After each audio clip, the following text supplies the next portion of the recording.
Abra sua Bíblia, meu amado irmão, no livro 2 Coríntios. Será o texto que vamos usar nesta noite, dando sequência ao tema que estamos falando no mês de setembro sobre suicídio. 2 Coríntios, capítulo 4. Eu peço que você deixe a sua Bíblia aberta, por gentileza. 2 Coríntios, capítulo 4.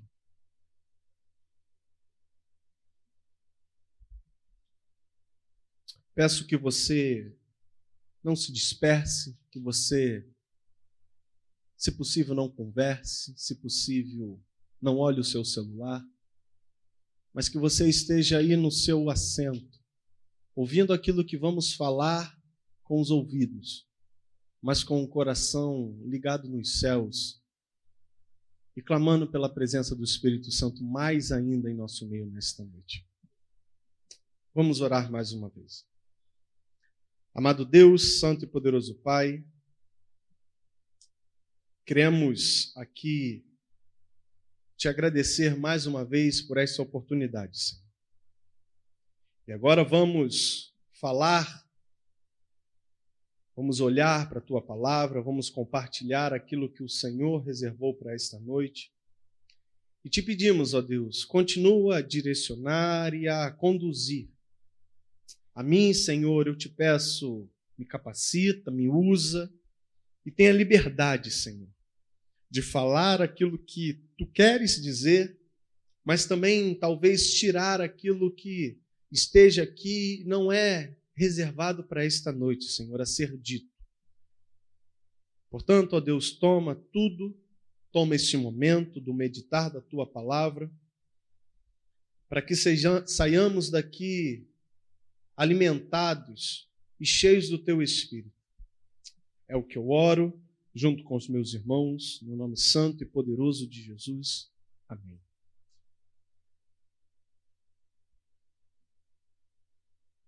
Bem, meus amados irmãos, iniciamos na semana passada a nossa série, ou nosso estudo, podemos chamar assim, ou se você preferir chamar de estudo ou série, fique à vontade. Mas iniciamos o nosso estudo ou a nossa mensagem sobre o tema suicídio.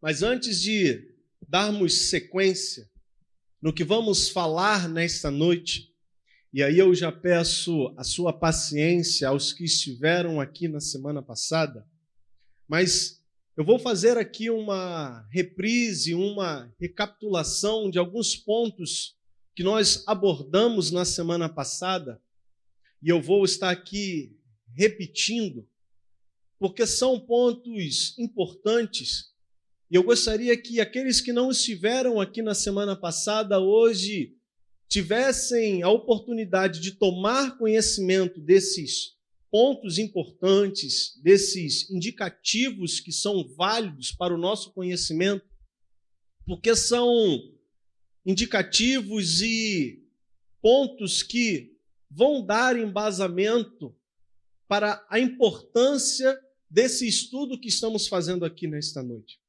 Então, se você esteve aqui na semana passada, peço um pouquinho de paciência, mas será proveitoso reprisar, como eu já disse anteriormente. Meus amados irmãos, falamos na semana passada que algumas pessoas acreditam que abordar a temática suicídio ou falar sobre este tema em público, como nós estamos fazendo aqui nesta noite, deve ser evitado, ou alguns ainda defendem que esta prática é um erro.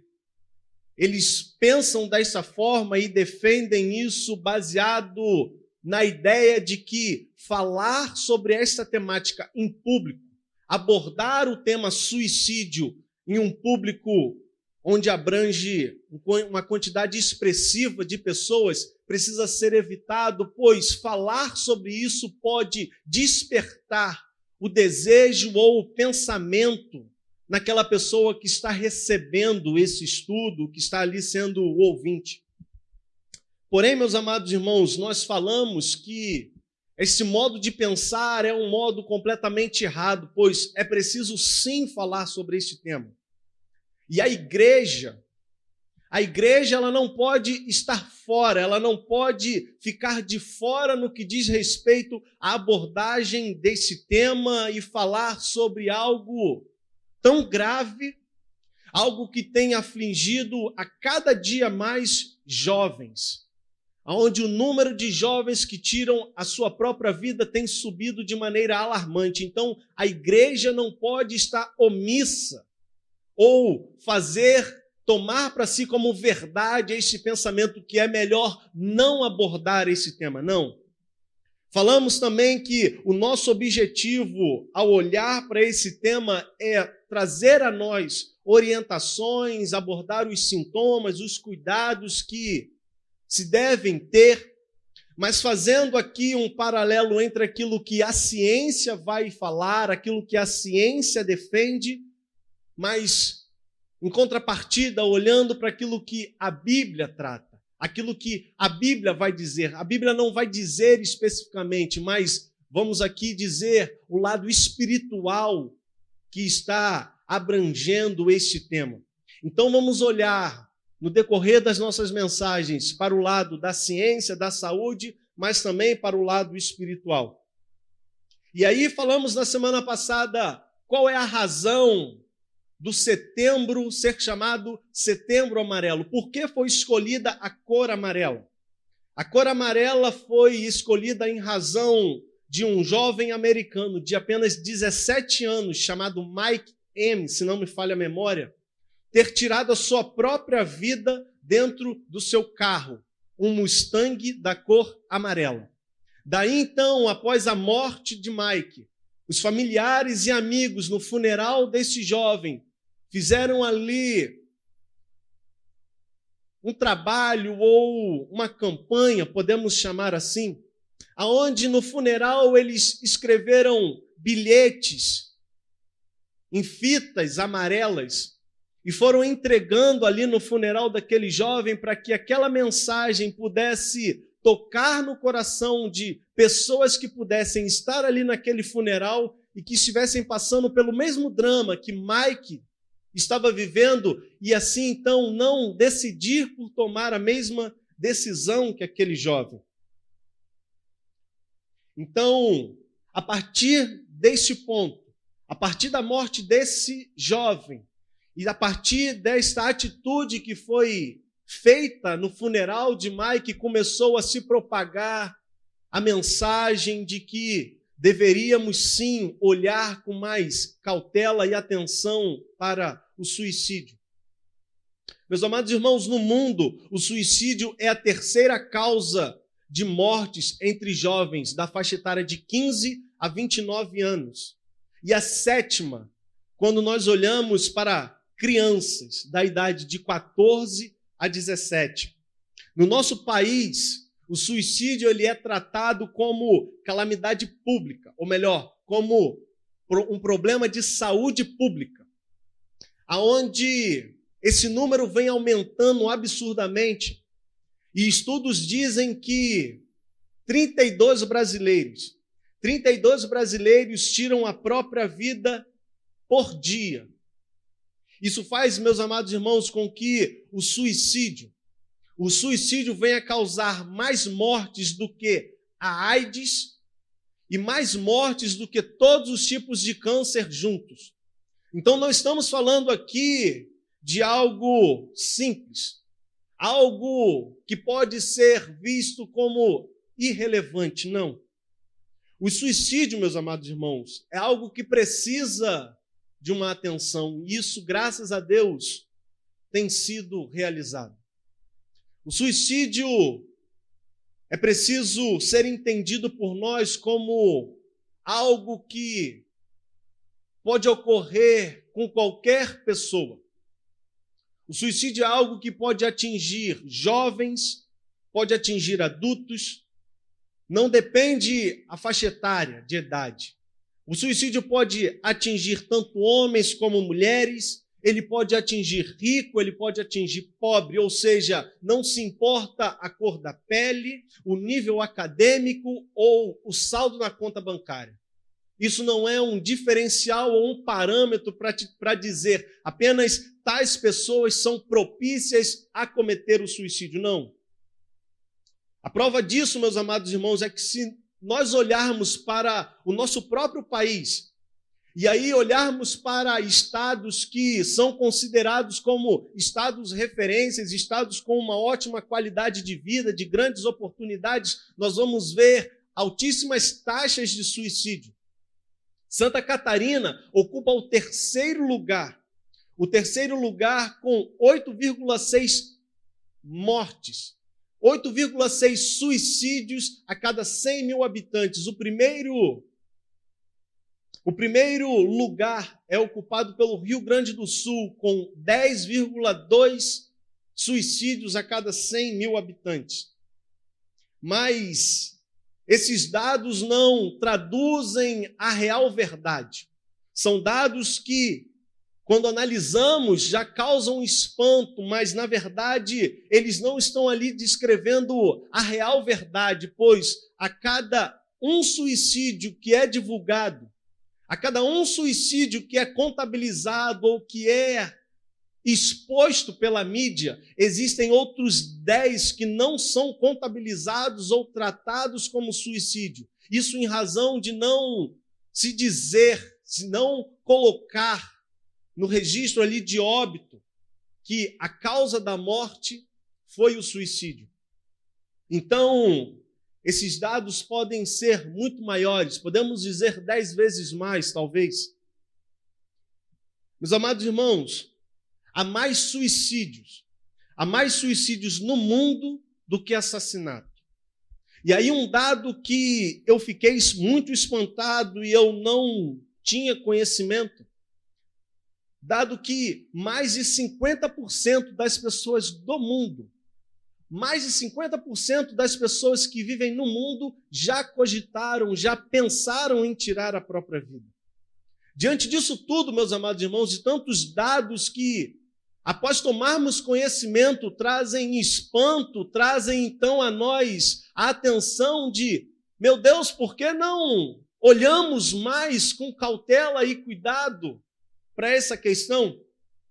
Diante de todas essas questões, eu faço a seguinte pergunta: é possível, mesmo assim, diante de tantos dados que causam pavor e espanto, existir mitos a respeito do suicídio?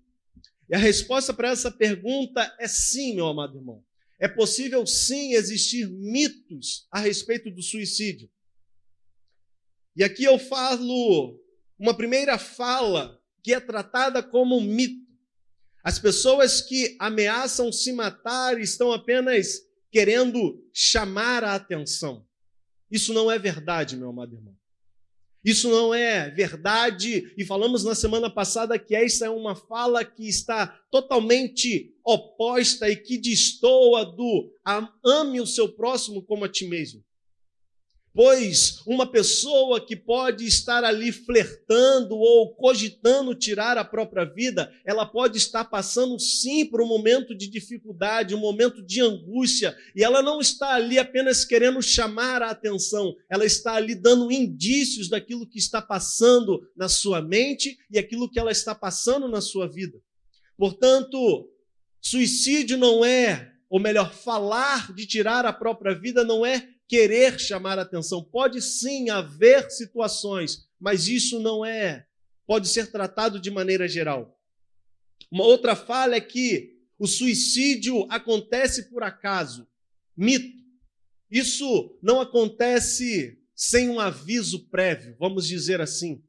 Várias pessoas, meus amados irmãos, várias pessoas defendem que o suicídio é um ato impulsivo, onde o indivíduo decide de uma hora para outra. Sim, pode ser, mas isso não é verdade na sua totalidade. Pois muitas pessoas que estão cogitando tirar a própria vida, elas passam dias, semanas, muitas das vezes planejando, pensando como vão fazer, e nesse planejar, elas vão dando indícios daquilo que está passando na sua mente e no seu coração. Portanto, é necessário estarmos atentos às pessoas que estão à nossa volta. E a última fala que aqui eu trago como mito, como algo que é visto como mito, é que o suicídio ele só acontece com os outros. Meus amados irmãos, todo ser humano pode sim cogitar tirar a própria vida. Todo ser humano sim pode cogitar tirar a própria vida. Isso depende do grau de sofrimento, do grau de angústia, de aflição que essa pessoa possa estar vivendo na sua vida. E aqui vale lembrar que o sofrimento independe de dinheiro, de classe social, de gênero, e depende também de religião. Não apenas os não cristãos que podem cogitar tirar a própria vida, não. Ainda na semana passada, nós falamos que durante o nosso caminhar sobre essa temática, nós passearíamos por algumas perguntas como: quais os sintomas que antecedem ao suicídio? Suicídio é ou não pecado? Uma pessoa, ao se suicidar, ela perde a salvação? Suicídio é a falta de atenção recebida, e aqui nós já respondemos. E uma última pergunta: suicídio é atuação de demônio? Nós vamos estar respondendo essas perguntas, e hoje nós vamos responder mais uma, e a pergunta que vamos responder nesta noite é: suicídio é pecado? Mas, trazendo novamente a resposta às perguntas: quais os sintomas que antecedem ao suicídio, ou os sintomas que precedem ao suicídio, nós temos os seguintes fatores: o luto ou a perda, traumas de infância, humilhação, depressão, tristeza, crise econômica, profissional ou sentimental, a ansiedade, que foi a que abordamos na semana passada, a falta de amor e o desânimo. Na semana passada nós caminhamos um pouco sobre a ansiedade, e naquela oportunidade nós utilizamos Filipenses capítulo 4, onde nós vimos Paulo dando algumas orientações de como combater esse mal. Hoje, nós vamos olhar para mais um desses fatores que podem induzir ou colaborar ou levar uma pessoa a cogitar ou a flertar com o desânimo. Hoje nós vamos olhar mais uma vez para orientações que o apóstolo Paulo vai dar, sendo que nessa noite nós vamos ver as orientações que este homem vai passar a mim e a você, voltadas ao combater o desânimo. Então, como subtítulo da mensagem desta noite, nós vamos colocar o seguinte título: Vencendo o Desânimo.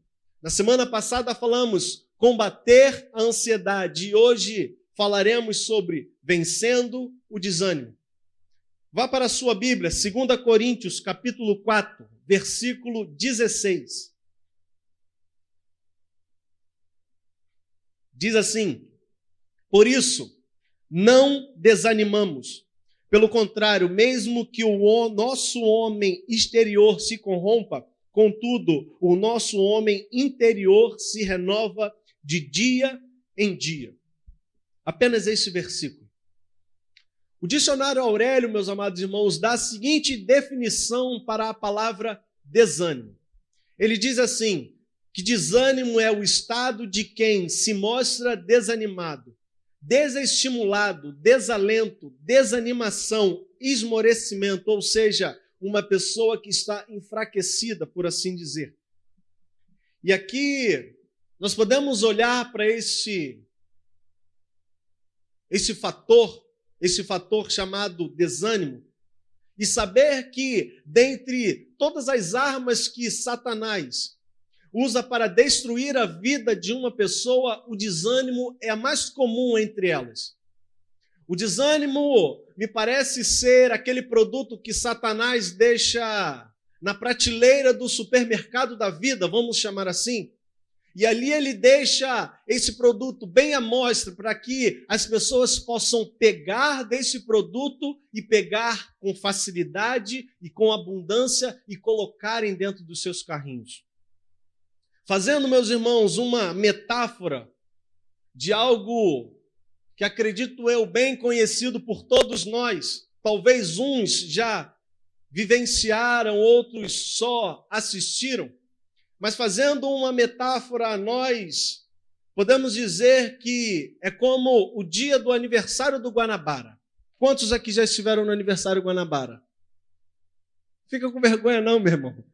Pode levantar a mão. Eu estive lá, eu enfrentei aquela confusão, eu enfrentei 12 horas de fila, caí no chão rolando com a irmã para poder garantir a lata de leite condensado. Pode levantar a mão, não fica acanhado. Mas fazendo uma metáfora a nós, é como o dia do aniversário do Guanabara, aonde o gerente astuto e sábio, e aqui eu já digo que eu não estou fazendo aqui uma correlação entre o gerente dos supermercados com Satanás, mas é apenas para você entender o que eu quero dizer. Mas o gerente, por ser sábio e astuto e sabendo o povo que vai no aniversário Guanabara, ele coloca ali os principais produtos que vão chamar a atenção e que vão causar, talvez, o alvoroço e briga entre as pessoas para poder pegar aquele produto. Aonde as pessoas entram nesses supermercados e às vezes se esquecem que elas possuem apenas 2 axilas e pelo fato do desodorante estar em promoção, elas querem pegar 30 frascos de desodorante, esquecendo que ela tem apenas 2. Ou ela tem um comércio e vai vender, ou ela tem um cheiro bastante desagradável que é preciso mais de um frasco de desodorante por dia. Outras, ao ouvirem que o leite condensado está na promoção, parece que elas tomam para si ali uma Maria da Paz e falam: eu vou ser boleira e quero todas as latas de leite condensado porque vou abrir os doces da paz a partir de agora. É assim, meus amados irmãos. Meus amados irmãos, me parece que hoje, cada vez mais as pessoas estão estão entrando nesse supermercado que hoje nós chamamos como supermercados da vida. E assim como aquelas pessoas que pegam 30 latas de desodorantes ou 30 ou 50 latas de leite condensado, se esquecendo que aquilo é demais para ela. As pessoas, quando entram nos supermercados da vida, parece que elas apenas enxergam um desânimo, e aí elas pegam um desânimo em abundância. Elas enchem os seus carrinhos de desânimo, desânimo e mais desânimo. Saiba você que quando eu digo que as pessoas estão comprando desse produto chamado desânimo, eu não estou aqui me referindo apenas às pessoas que estão lá fora no mundo, não, meus amados irmãos. Eu me refiro também a nós. Nós também temos comprado esse produto chamado desânimo em abundância. A prova disso é que em conversas com alguns irmãos, em várias conversas, aonde muitas das vezes, quer seja num gabinete, ou numa conversa informal, ou numa troca de mensagens, aquilo que mais eu tenho ouvido nos dias de hoje tem sido: Leandro, eu estou tão desanimado. Eu estou tão desanimado e é um desânimo que eu não tenho vontade de fazer nada.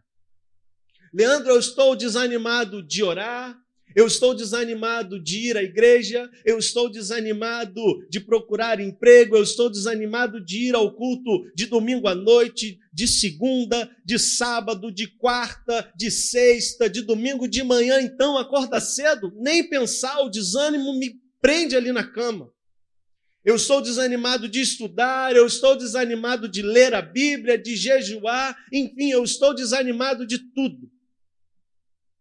Meus irmãos, após todas essas frases, Eu convido você a olhar para o início do versículo 16 de 2 Coríntios 4, onde Paulo vai dizer: por isso não desanimamos. Paulo, meus irmãos, começa o versículo 16 fazendo uso de uma conjunção. Em outras versões, nós vamos encontrar escrito da seguinte forma: portanto, sendo assim, deste modo. Mas fato é que Paulo, aqui, quando faz o uso dessa conjunção, ele está fazendo uso de uma conjunção conclusiva, onde ele conclui e está querendo dizer que um filho de Deus, neste caso eu e você, nós não podemos ter o desânimo como um estado definitivo e último das nossas vidas. Não é assim.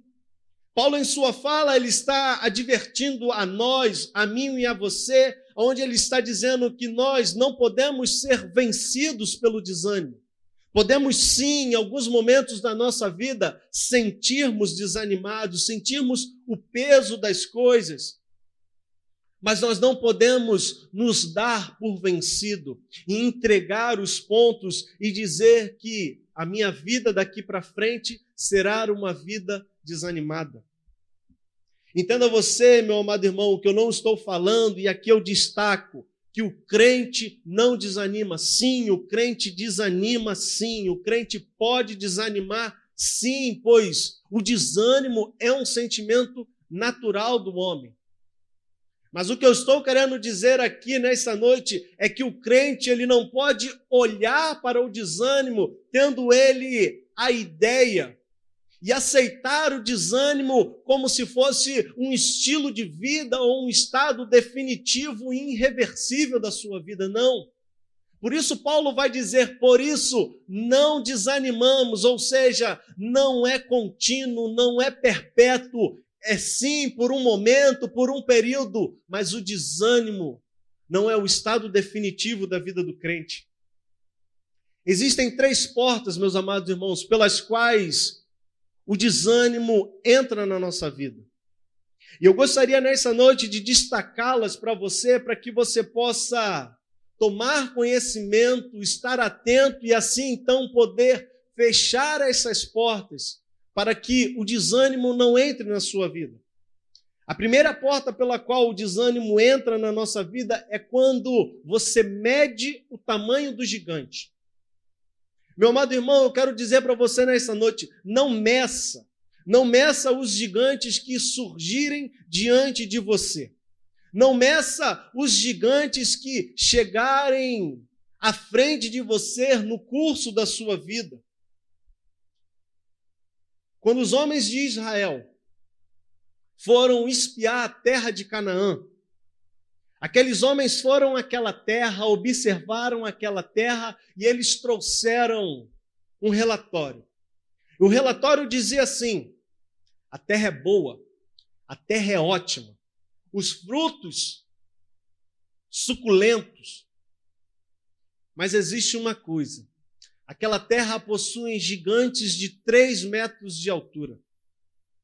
Meus amados, o povo logo após tomar conhecimento de que aquela terra era boa, de que bom era viver ali, mas que aquela terra possuía gigantes de 3 metros de altura, o povo começou a chorar e começou a ser tomado pelo desânimo. Pois os gigantes foram medidos e por medirem os gigantes, eles começaram então ali a ser tomados pelo medo de enfrentar e achar que não valeria a pena e que seria impossível tomar aquela terra. Ao saber do tamanho do gigante que eles haveriam de enfrentar, o povo de Israel desanimou por acharem que aqueles homens seriam invencíveis aos seus olhos. Assim também, muitas das vezes, é comigo e com você nos dias de hoje. Medimos o tamanho do nosso problema e logo após a medir o problema que estamos vivendo, criamos a falsa ideia dentro de nós e na nossa mente que o gigante é grande demais e nós não vamos conseguir vencer e por essa razão nós desanimamos. Ei, meu amado irmão, preste atenção nisso e ouça o que eu vou te dizer. Nada que você esteja enfrentando, quer seja as dificuldades, as tribulações que você está vivendo, nada nessa vida é maior do que o Deus que você serve. Nada nessa vida é maior do que o Deus que você serve. Portanto, não fique perdendo tempo medindo gigantes, não perca tempo dizendo, isso vai ser difícil demais, o processo é longo demais, são muitos passos a serem vencidos, são muitos passos a serem galgados. Não, tome conhecimento que existe a dificuldade, mas após tomar o conhecimento, não meça o gigante, olhe para Deus. Olhe para Deus.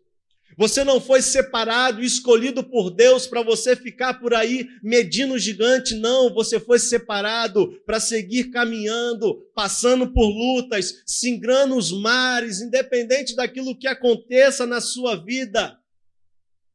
E seguir olhando para esse Deus que é maior de todas as coisas. A segunda porta pela qual o desânimo entra é quando você olha para o tamanho do deserto. Elias entrou no deserto de Berseba para atravessar aquele deserto, e aquele deserto possuía uma extensão que levava cerca de 40 dias para poder atravessar. E Elias, após caminhar por um dia, sentou debaixo de uma árvore e pediu a Deus que viesse morrer. O que eu quero dizer nessa noite é que não importa o tamanho do vale que você tenha que atravessar.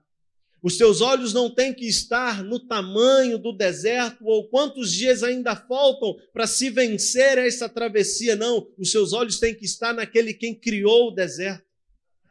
O povo de Israel andou por 40 anos no deserto.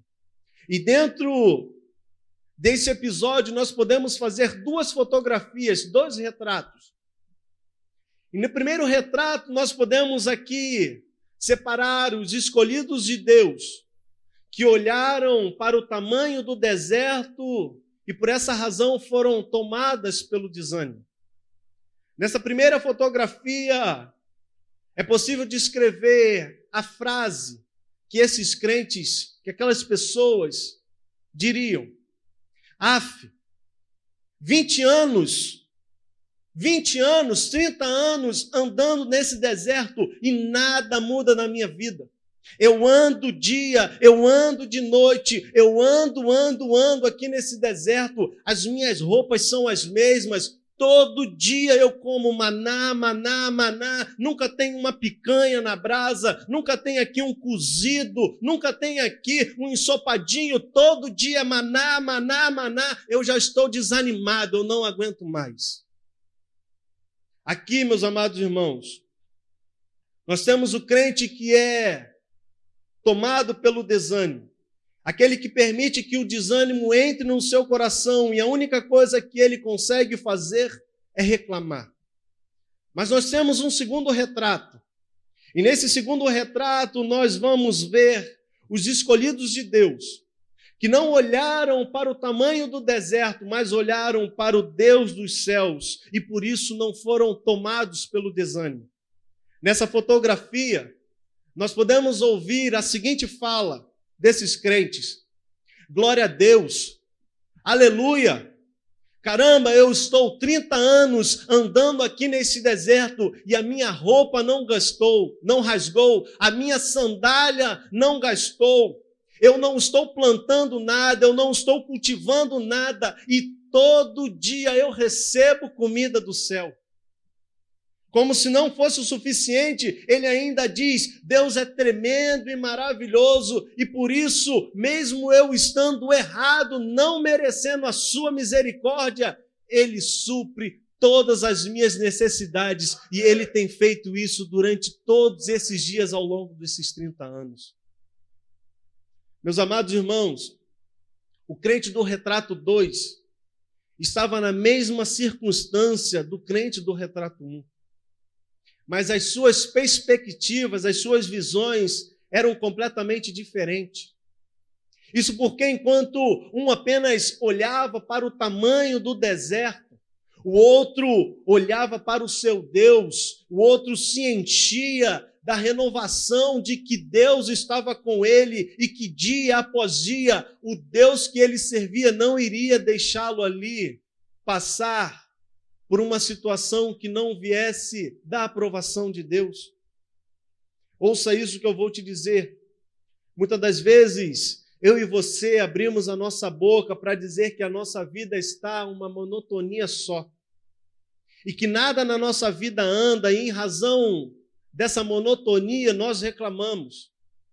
Saiba, meu amado, que muitas das vezes aquilo que você tanto diz que tem sido monotonia na sua vida, não tem nada de monotonia, na verdade é Deus cuidando de você. Não diga que a sua vida não anda. Sim, a sua vida anda, pois você tem vivido um dia após o outro, e isso é sim sequência de vida. Isso é cuidado de Deus com você. A terceira porta é quando você olha apenas para a porta fechada. A Bíblia diz que Lázaro já estava morto há alguns dias. E quando Jesus chegou, a pedra já estava fechando a porta do sepulcro. Mas mesmo a pedra estando ali, fechando a porta do sepulcro, Marta, ao saber que Jesus estava chegando, a Bíblia vai dizer que ela correu ao encontro de Jesus, se prostrou aos pés do Mestre e disse: Jesus, eu sei que o Senhor pode mudar essa situação. Marta ali, ela não limitou o seu olhar ao fato da porta estar fechada. Ela não se limitou ao fato daquela pedra estar ali fechando a porta. Ela não se limitou ao fato de que por aquela porta estar fechada, nada poderia ser feito. Pelo contrário, ela sabia que mesmo Lázaro sendo declarado morto, mesmo a porta estando fechada, o Deus que ela servia podia sim mudar aquela situação. Marta não se desanimou pela porta estar fechada. Ela vê a porta fechada, mas ela se renova de esperança por saber que o seu Deus tinha poder. E o meu e o seu Deus tem poder para mudar as coisas que possam estar fechadas na sua vida e possam estar gerando desânimo no teu coração, meu amado irmão.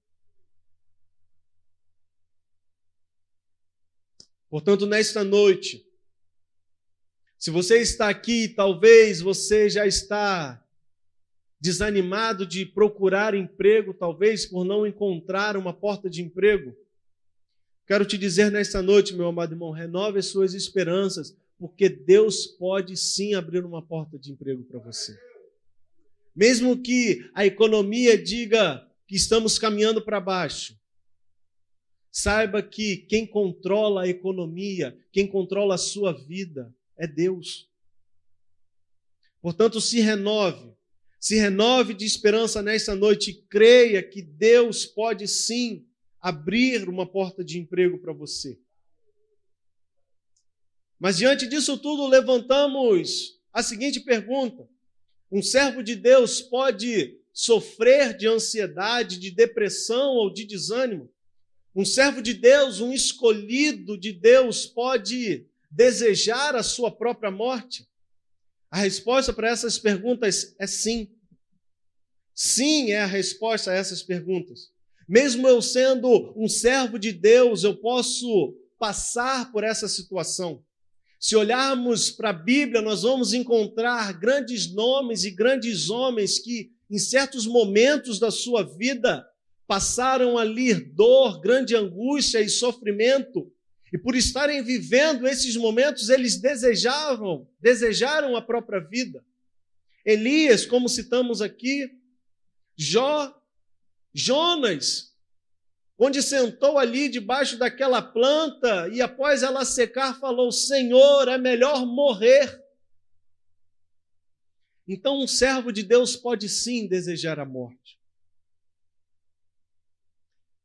Meus queridos, vimos até aqui orientações dadas por Paulo para combater e tratar desses males. E até aqui nós olhando para o lado espiritual da coisa.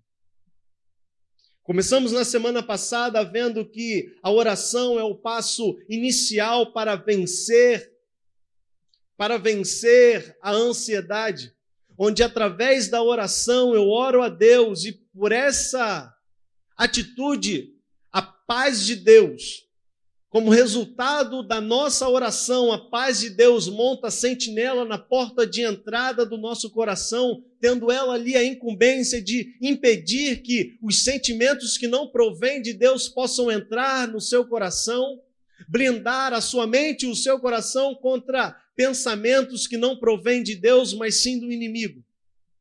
Hoje vimos que o crente ele pode sim ter os seus momentos de desânimo, mas este não pode ser visto como um estado final e definitivo da sua vida. Vimos que existem maneiras, existem portas que precisam ser fechadas na nossa vida para que possamos vencer o desânimo. Mas com relação agora ao lado da ciência, o que podemos falar? Falamos até aqui do lado espiritual, mas com relação à ciência e à saúde, o que podemos dizer e o que se pode fazer? É preciso saber que nós não podemos desprezar esse lado também. Sim, é importante olharmos para o lado espiritual, é importante procurarmos tratar espiritualmente, mas como eu disse, nós não podemos desprezar esse outro lado. No início da nossa conversa, falamos que muitas das vezes, uma pessoa que está flertando com o suicídio, ela dá sinais e indicativos. E diante disso, podemos já aqui destacar que o auxílio de um psicólogo, o auxílio de um profissional, um especialista, pode ser uma grande ajuda para que essa pessoa possa vencer esse mal que está afligindo. Nós não podemos, vamos dizer, espiritualizar tudo. Sim, vamos dobrar os nossos joelhos, vamos colocar nas mãos de Deus. Mas há um outro lado também que pode ser tratado, que deve ser olhado. Por ter o suicídio, uma variedade de fatores que podem ser o start para que uma pessoa possa ou passe a cogitar o ato de tirar a própria vida, meus amados irmãos. Sessões de terapia, acompanhamento médico ou um psicólogo podem sim ser um grande diferencial no tratamento deste mal. Visto que tudo isso, como falamos acima, começa por vários fatores, lutos ou perdas de um ente querido, traumas de infância, abusos sofridos que podem ser tratados ali numa conversa com um psicólogo, crise econômica, profissional e emocional, a falta de amor fraternal. Todos esses fatores podem ser vencidos através da ajuda de profissionais capacitados que certamente saberão tratar dessas questões, quer sejam através do uso de medicamentos ou de sessões de conversa terapêuticas. Eu, Leandro, meu amado irmão, olhando para dentro dessa temática e olhando para dentro desse tema, estando ele voltado para o lado da ciência e da saúde, eu daria um conselho que é a minha visão com relação a esse ponto que aqui nesse momento nós estamos abordando com relação ao lado da saúde. A saúde voltada à ciência. Eu diria que seria muito bom procurar ou optar por médicos cristãos, psicólogos cristãos, pois eu, Leandro, acredito que pelo fato desse profissional ser um cristão, tal profissional estaria ali tratando dessa pessoa, olhando com seus embasamentos profissionais, os seus embasamentos acadêmicos, mas não desprezando o lado espiritual da coisa. Entenda, meu amado irmão, que eu não estou aqui dizendo que os profissionais que não são cristãos não têm capacidade ou que não são qualificados para exercer esse tratamento. Não é isso que eu estou dizendo. O que eu estou dizendo aqui é que, na minha visão, um conselho que eu daria é que sim, eu optaria por um médico, um profissional cristão. Se você discorda, fique à vontade. Como eu disse, é a minha opinião. É algo que eu daria como um conselho. Mas ainda dentro desse ramo, desse lado da saúde, nós vamos olhar para o Japão e ver que o Japão, ele tem procurado tratar deste mal. O Japão é o país do mundo com o maior índice de suicídio. E por ser ele um país com o maior índice de suicídios, o Japão passou a tratar o suicídio não mais como um ponto pontual ou esporádico ou um assunto superficial, não. Hoje o Japão ele tem campanhas preventivas para diagnosticar, para tratar e até mesmo evitar que a sua população, que os seus habitantes possam desenvolver este mal. Então ali há um acompanhamento periódico, há ali tratamentos preventivos para que o suicídio, as taxas de suicídio venham desanimar. Enfim, podemos dizer que é possível sim vencer este mal tendo a ciência como aliada. A ciência como aliada, mas nós como filhos de Deus, entendemos também que o lado espiritual tem a sua grande importância e não pode ser desprezado.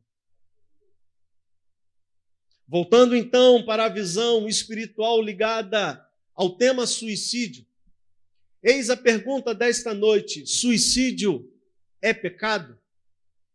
Suicídio é visto como pecado aos olhos de Deus? É possível, meus amados irmãos, afirmar que suicídio é pecado, por ser esse um ato que está em desacordo com o 5º mandamento da Bíblia, que é: não matarás. Essa é uma atitude que transgride e que está em desobediência ao mandamento de Deus. A Bíblia ela não vai especificar ou tratar este mandamento como sendo ele aplicado apenas quando uma pessoa tira a vida de um terceiro ou quando uma pessoa tira a sua própria vida. Mas podemos dizer que quando uma pessoa toma a decisão de tirar a própria vida ou tirar uma vida de maneira geral, quer seja ela de terceiro ou a sua própria vida, ela está, antes de mais nada, tirando algo que propriamente dito não a pertence. Não a pertence. Ninguém subsiste por si próprio. A vida que eu tenho e que eu desfruto não é algo que existe pelo meu querer ou que inicia pela minha própria vontade ou por mérito meu. Não. Não. A vida que nós temos é dada por Deus. Não sou eu que tenho o poder sobre a vida. O único quem tem poder sobre a vida é Deus. E olhando para a Bíblia, nós podemos concluir que a vida é uma dádiva dada. É uma dádiva dada por Deus a nós. Portanto, Deus, por ser o doador, Deus é quem é e ocupa ali a condição de doador da vida. Não cabe ao homem a decisão de tirar ou colocar o fim em algo que não pertence a ele ou que parte da sua própria vontade.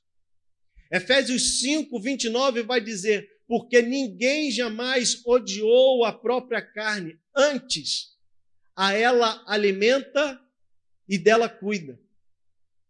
Deus é quem dá e quem tira a vida.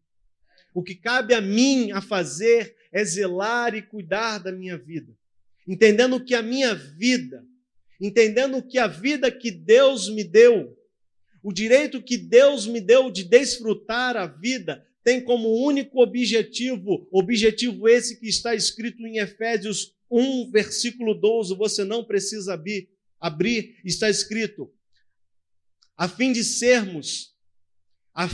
sermos para louvor da sua glória, nós os que de antemão esperamos em Cristo. Há um propósito, meu amado irmão, determinado por Deus para o homem. E esse propósito é um propósito singular e único, que é glorificar a Deus. A primeira pergunta do Catecismo de Westminster é: qual é o fim principal e supremo do homem? E a resposta para essa pergunta é: o fim supremo e principal do homem é glorificar a Deus e gozá-lo para sempre. O fim principal e supremo, a incumbência principal minha e sua, do ser criado por Deus, é glorificar a Deus. Alguns estudos tratam o suicídio como sendo um assassinato à própria vida. Um autoassassinato, podemos dizer assim. Sendo este um atentado que fere o propósito estipulado por Deus para a minha vida. Propósito este que é glorificar ao seu nome. Portanto, nesta noite, após tudo isso que estamos vendo até aqui, nós precisamos entender e ter de maneira bem clara o entendimento de que eu não vivo para mim mesmo.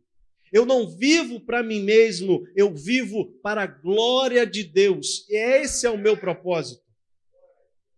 Portanto, suicídio é pecado? Após tudo isso que aqui falamos, sim, suicídio é pecado, pois ele fere o mandamento: não matarás. E essa é a pergunta que vamos responder nesta noite. Mas existem outras. Suicídio é atuação de demônio? Ao tirar a própria vida, eu perco a salvação? São perguntas que vamos responder. Mas como diz o Chaves, numa outra hora, no mesmo canal e no próximo sábado, se Deus permitir. Então, fique aí essa curiosidade a você. Suicídio é atuação de demônio? Sim? Não? Suicídio é passaporte direto para o inferno? Semana que vem trataremos desse tema. Curva a sua cabeça, por gentileza. Amado Deus, santo e poderoso Pai, te damos graças, Senhor, por esse momento que até aqui avançamos no compartilhar dessa mensagem, Senhor. Agora, ó Deus, te pedimos, prepara o nosso coração para o momento do ministrar da Santa Ceia, Senhor. Vimos até aqui que podemos sim olhar e tratar desse assunto no quesito ciência, saúde, mas nós não desprezamos o espiritual, Senhor, porque sabemos que tem grande relevância e importância, Senhor. E como ato de fé, ó Deus, sabemos que o Senhor pode falar através do comer, do compartilhar e sentar na mesa nesta noite, Senhor. Então, ó Deus, te pedimos, fala conosco, Senhor. Se porventura, nessa noite, há alguém desanimado, se porventura há alguém nesta noite que está sofrendo de ansiedade, ou alguém, meu amado Deus, que está talvez flertando com suicídio, Senhor, tenha misericórdia desta vida, Pai. Tenha misericórdia nesta vida e visita esta vida nesta noite, Senhor. Ó Deus, aqui estão esses alimentos, ó Pai, que representam o teu sangue e o teu corpo, Pai. Ó Deus, nós abençoamos Abençoamos esses elementos, ó Deus, e que ao tomarmos, ó Pai, sintamos de maneira notória a Tua presença falando conosco. Assim oramos no nome santo de Jesus. Amém e amém. Eu gostaria de convidar os músicos aqui à frente, por